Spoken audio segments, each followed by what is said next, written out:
called me sexy when all the text is, I want this character to be sexy. Yeah. And when he says, well, you look sexy. Oh, like, how dare you? And then how she felt uncomfortable because he walked in on her while she was breastfeeding. And the text says, I'm breastfeeding right now. Come on in. Come on in. Because she was expressing her womanhood. That was the most damning thing. Right? Yeah. And when I started reading, it's like, what are you, fucking stupid? Yo, wrote it all out. Did you not think he was going to release the text? Yeah. 5, 4, 3, 2, 1. What's up, everybody? Welcome to another episode of the Genius Brain Podcast. Listen, well, of course, we have Ed Park here. Listen, planes are falling out of the sky. Planes are falling out of the sky. We got Amber Heard 2.0. And then we got Luka coming to LA. When the absolute worst trade in NBA, in sports history. First of all, how could you do that to them? Like, how could you take away? Well, I want to know what was the reason behind the trade. If you're not a sports fan, this is a big fucking deal, right? It doesn't make sense. Yeah, I saw there was this tweet where a girl asked, what is the girl equivalent to this Luka trade? And this girl said, it's like trading Destiny's Child, trading Beyonce for like Chili at TLC. It's like, I know Chili's talented. Yeah, it's dope. But you're killing Destiny's Child, and now TLC is like the hottest thing in the world. Why would you do such a thing? Yeah. Right? It's like that. And even me, like, I boycotted the NBA in 2008. I can't believe I stuck around that long with some kind of conviction because I was so fucking pissed that we lost to Seattle Supersonics. I mean, look, there was talks about taking the Kings out of Sacramento. Yeah. I would never watch basketball again. You would kill my city. Yeah. That's the exact thing. Like Dallas, what have you have going for you now? And they traded for Anthony Davis, who was also in his own right like a basketball great, correct? He ain't no Luka. Yeah, he's not Luka, and he fucking got injured his first game. Yeah. And he's out for weeks. Yeah. Perhaps indefinitely. Yeah. The worst trade in sports history. And trade in anything history. You know, like when you're a kid and you trade a fucking rare Charizard for a fucking Geodude or something. Yeah. What is this? Just to put it in perspective, if you guys don't watch sports, and I don't watch basketball as avidly as I used to because I switched over into like combat sports and I can't do both. It's just I would literally waste my life away. Luka single-handedly is a star in and of itself. Yeah. Right? A world star because he's huge in the European. Yes. Too. He is that fucking good. I got to see him play in person and I'm like, dude, who's going to stop this fucking guy? Mm-hmm. I mean, they lost, but Luka's that fucking good. It doesn't make any sense. So I'm trying to figure out what strings did somebody pull? What happened here? That's where I got back into the NBA grift. I lived in LA long enough to jump on the Laker bandwagon. But even me, I'm like, this just seems so ridiculously dumb. Why would you sabotage your organization? Yeah. They lost 1 million followers all across social media. 100%. The trade. He was the revival of their team. Like, yeah. Literally loved him. So for what fucking purpose would you do that to your franchise? He took you to the finals last season. So the thing was, their argument is that Luka has no discipline. He gained weight during the season. You know, that he's gotten chubbier, and then he had a calf injury dude. On Christmas, the Christmas game, he got a calf injury, and they attributed it to his weight gain, right? And do you remember when they won the conference championship, and then a dude came over and stole his beer? Yeah. Like, I thought it was just like a funny, mindless thing. I was like, oh, that's hilarious. Apparently, it's the management being like, dude, what are you drinking beer, you fat ass? Yeah. Because their argument behind the scenes is like, this guy doesn't work out, you know? And because of that, the Mavericks have every right to fire his trainers. Yeah. Like, what the fuck, right? Yeah. And so they brought in new guys. But apparently that pissed off Luka because he liked those guys. But that's the problem, dude. You like them, and they like you, and you're fucking up, and they're letting you get away with it. They're not doing their job. And so they've been trying to do everything to get this guy in shape. And then liability. He became a liability to them. Now, here's another thing. Mark Cuban sold the team last year. Yeah. Right? So he owns a minority stake now, but because he's not the majority, he doesn't have those kind of says. They don't even have to tell him about the trade. So he was like, the fuck? Yeah. Obviously, deeply personal to him. But there's the Adelsons who own them now. And the Adelsons are the multi-billionaires who own multiple casinos in Vegas. Yeah. And it looks like they're sabotaging the Mavericks so that they lose influence in the state. So they lose fandom in the state. They lose their value.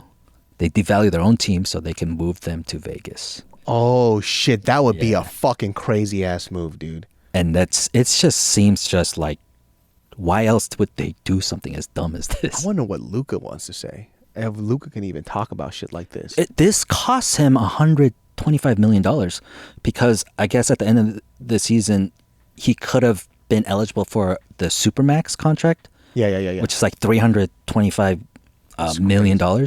Now he's only entitled to $200 million. You know what's so crazy though? Like, I mean, that's a very good narrative for them to put out about his work ethic. So I only know this because, you know, we know insider people about this type of stuff. So every sports player in any type of sport, because I know a sport trainer, a player is looked as a business commodity. They are not looked as a person. So what you said is very true.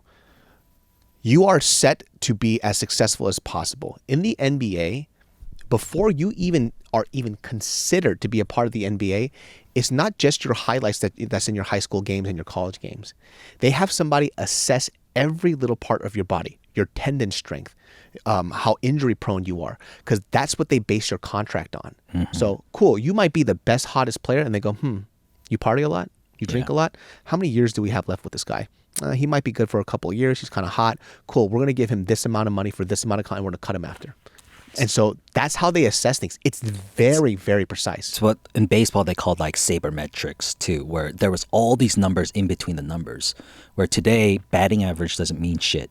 Yeah. You know, even home runs to some people doesn't mean shit. You know, there's all these other stats that matter, and basketball has come along to become a stats, you know, game as well.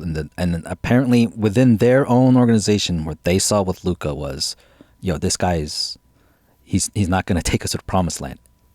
Now that sounds crazy because he literally took you to the promised land last season. Yeah. I mean, you guys didn't win. Yeah, but great. Yeah.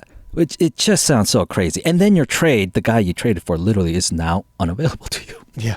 Fucking sucks, dude. And the thing is, you traded him to the number one basketball organization in modern day, NBA history terms, where he's going to be an even bigger star, where now nobody's... Bigger city, bigger market. And nobody's going to give a shit about, Dallas ever. Yeah. Like, it seems like self-sabotage. Well, Luka was the next oncoming of Dirk Nowitzki, right? Yeah. It's like, you're the next Dirk, dude. Not just the next Dirk. They were saying the next LeBron. Like, as far as talent goes. Yeah. And so now they're calling it a cheat code where they can sub each other out or play together, And it just seems so insane of the idea of the rich getting richer. Because LA's had a hell of a year. The Dodgers. How many more sports teams can fucking LA have, huh? Right. like, Jesus Christ, man. Save some for the rest of us. All of MLB hates the Dodgers right now because they're spending all of their billions and paying the luxury taxes without giving a shit. Like, because, baseball doesn't have a cap, but they have a tax if you hit the cap.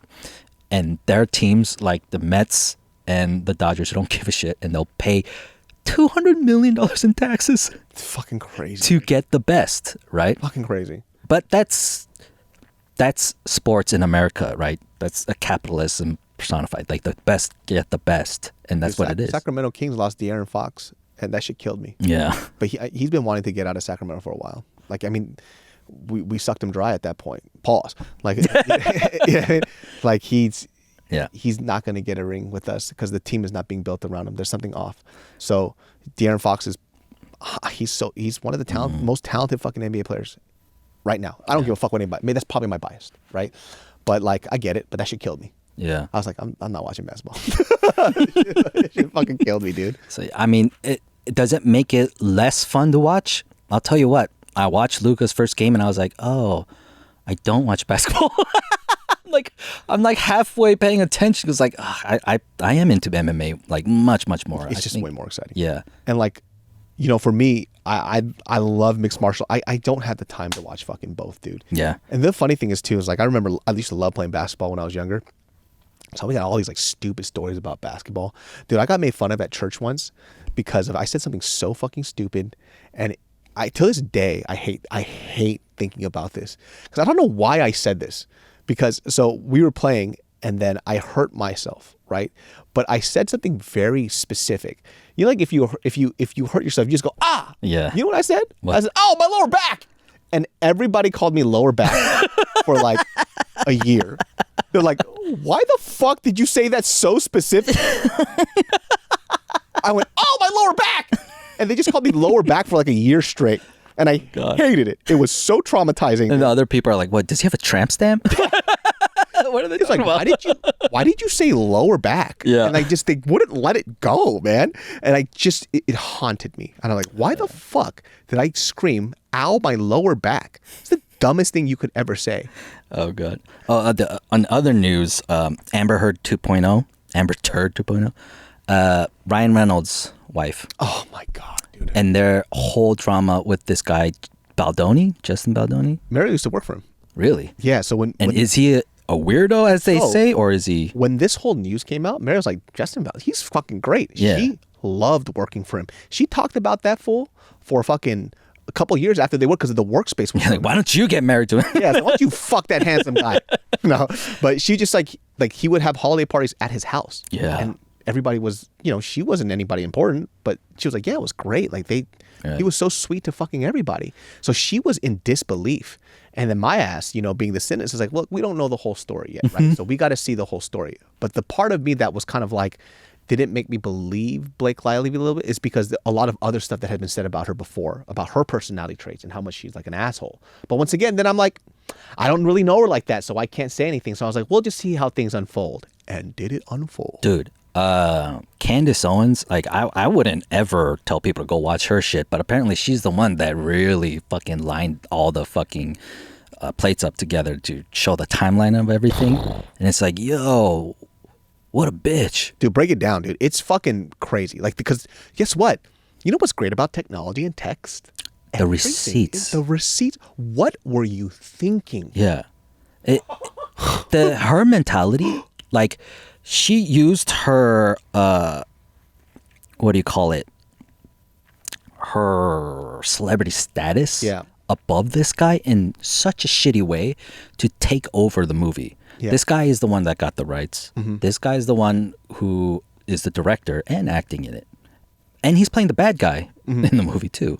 But in every single case in the receipts, he is so catering to her bullshit and trying not to offend her womanhood. Yeah. And that's why sometimes you think, is this dude like that dumb and weird, or is she that dumb and weird? Yeah. And it's like all of it is like her taking things the wrong way, where it's like, oh, he was like called me sexy, when all the text is, I want this character to be sexy. Yeah. And when he says, well, you look sexy. Oh, like, how dare you? And then how she felt uncomfortable because he walked in on her while she was breastfeeding. And the text says, I'm breastfeeding right now. Come on in. Come on in. Because she was expressing her womanhood. That was the most damning thing. Right? Yeah. And when I started reading, it's like, what are you, fucking stupid? Bitch, you wrote it all out. Did you not think he was going to release the text? Yeah. What were which makes me think she's actually insane. Like, we know somebody who likes to rewrite history in their head to the point where they don't know what actually happened. Yeah. And I guarantee you, my first thought is she's stupid. No, she's not. She is a high-level delusional narcissist. And manipulating this entire situation on this poor guy, the way they treated him, and the way she unleashed fucking her husband and fucking Taylor Swift on them. You no-ass having bitch. That's fucked up, because Ryan Reynolds is the biggest star, within their circle. Also, Taylor Swift, shut the fuck up. Yeah, what do you know about screenwriting? Yeah, get the fuck out of here, dude. Get the boogers out your nose. You fucking songwriter. Yeah. Write your song. Script writing is a completely different beast. Yeah. We're talking about. It's just like, now you're getting into your God complex now, fucking Taylor Swift. Just make fun, dope music and do what you fucking do. Don't insert yourself into this fucking drama, especially when you don't know the whole picture. Yeah. Right? You always have to know the whole picture. And this whole picture is a hot fucking mess. That breastfeeding one was the most damning because she was using her womanhood as a weapon. And this is where I'm so confused. People are shitting on Ryan Reynolds, but I think maybe Ryan Reynolds got manipulated too. Yeah, and it's his wife. He's got to defend his wife. Yeah. And his wife saying, this guy sexually harassed me. Yeah, I would defend my wife too. Yeah. I'm not going to be like, well, what did you do to his own wife? Yeah. You know what I mean? Because he did it in front of everyone. Yeah. Apparently he did it in front of the Sony executives, all the other producers. Like he railed on this guy. And he was like, I'll apologize for things that she conceived to be, I'm sorry that happened. But this didn't happen. And then that's where he like fucking blew his top. Yeah. And the Taylor Swift thing was he came over to their apartment when she invited him.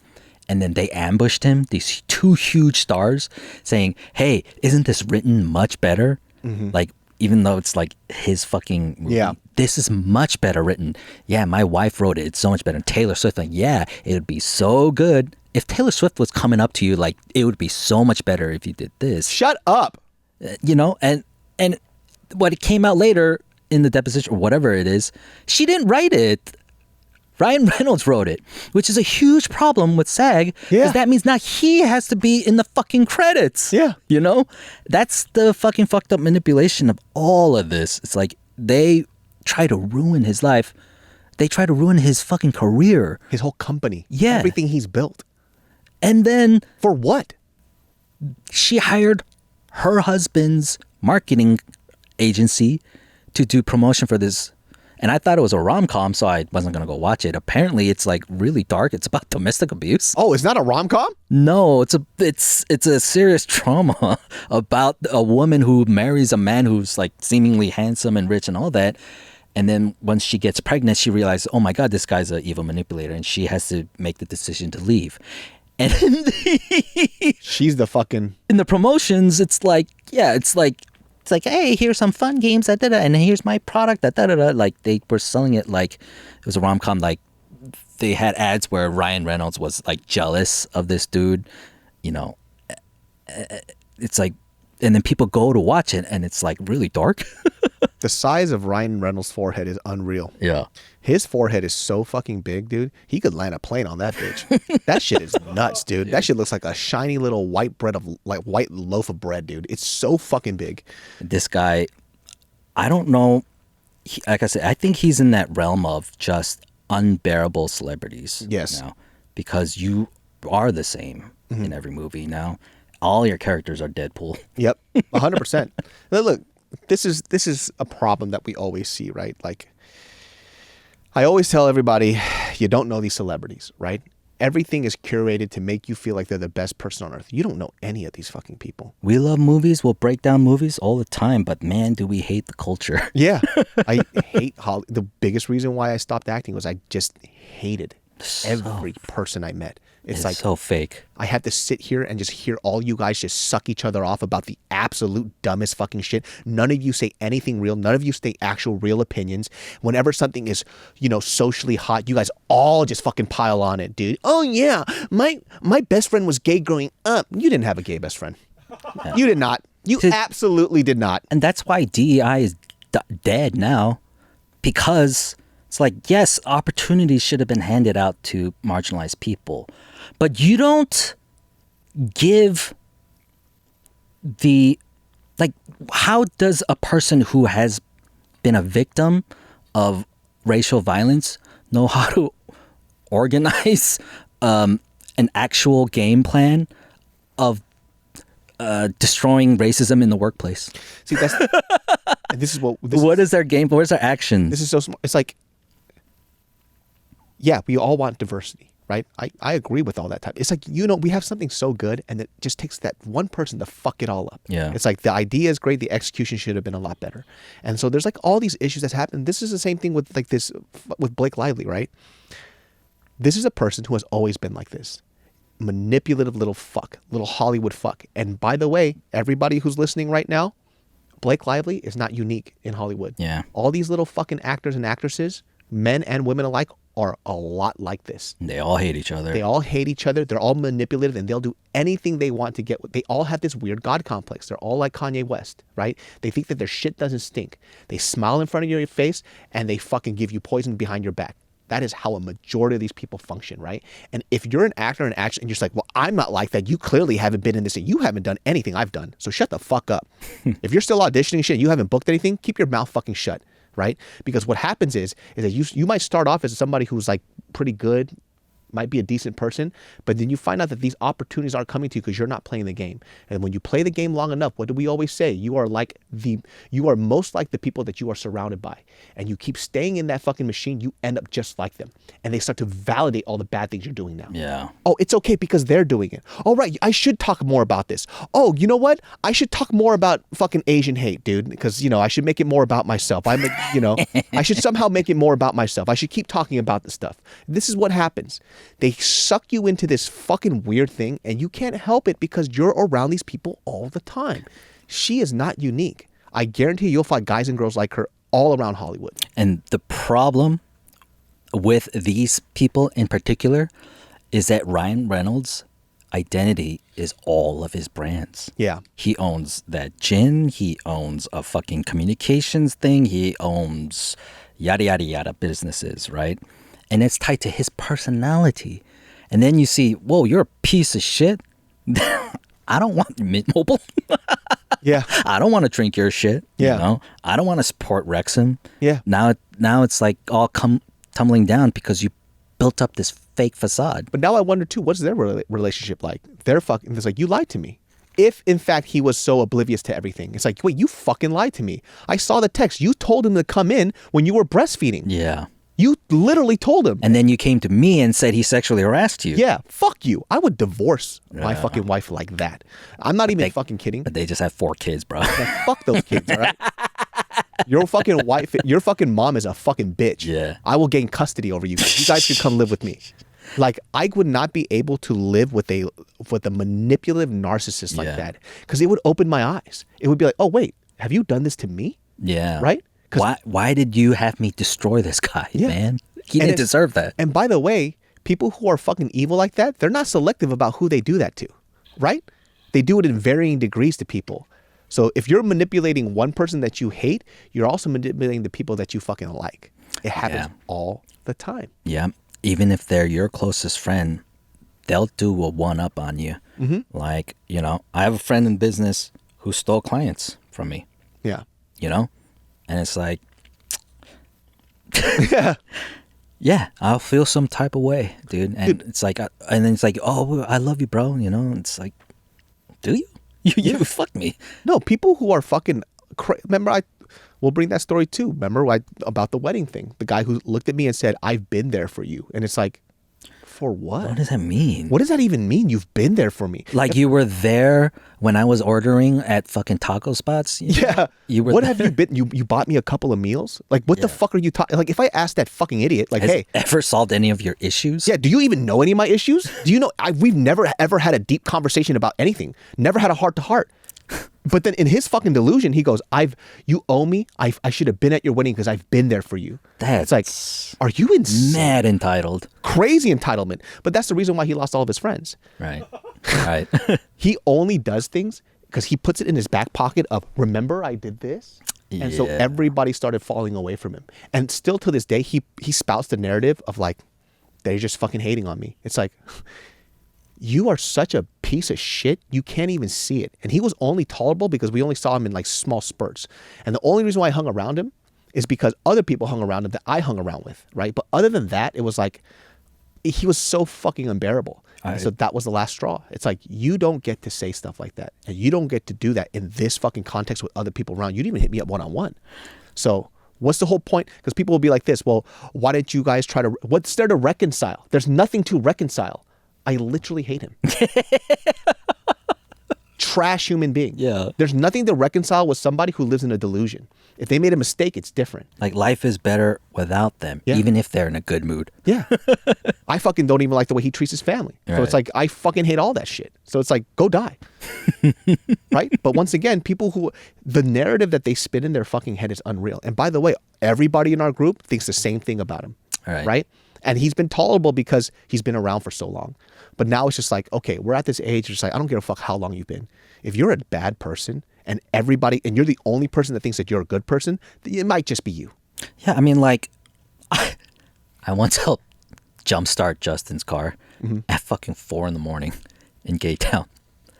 And I was like, how the fuck do you know I was awake? It's like, because I just knew you were. Yeah. I came and helped jumpstart his car and he was on his way. Yeah. You know? I am never going to hold that over his head. Yeah, you don't be like, hey, remember that That's one my time? friend, he knew I was going to be there, you know? Like, that's what friendship is. Yeah. You know what That's I'm not this saying? guy. This guy fucking logs everything. Remember that one time I let you rent out my spot? It's like, I paid rent. That's not a favor. I paid rent. Yeah. Like, what the fuck? But that's how he thinks. So Right. that's I like, sheltered you. every time you're around him, you think like, oh, I'll get this meal. No, don't get it. Because I don't want it. I don't fucking want it. You know what I mean? That's this guy. And like, you'll hear this guy always talk about all these people who I've had who's backstabbed me. And then you find out you were the one. It's you. Is it because he didn't receive some type of treatment in return? He expects the world from everybody. What is it? Perks? What does he want, though? Clout, Clout. perks, clout, all that other type of stuff. Yeah, and like not real friendship. not anything No, meaningful. he has no real friends. Right? And even when we tried to be friends with him, we found out so many bad things about him. And It's Right. just like, oh, this is why this is how your life is, right? But either fucking way, dude. Like, I just hearing that Blake Lively shit pissed me off so much because like I've ran into so many people like that, Yeah. and it's like you can try to avoid these people as much as you want. They're so good at sneaking their way in. Evil manipulators. Yeah, you just have to be faster at catching them. Yeah. Right.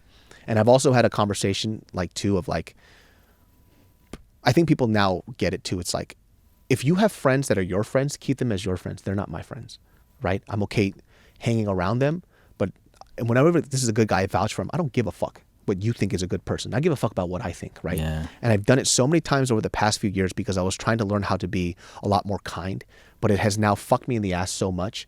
It's just like, no, I'm good at instincts because I've had the same friends forever, right? I know what good people look like.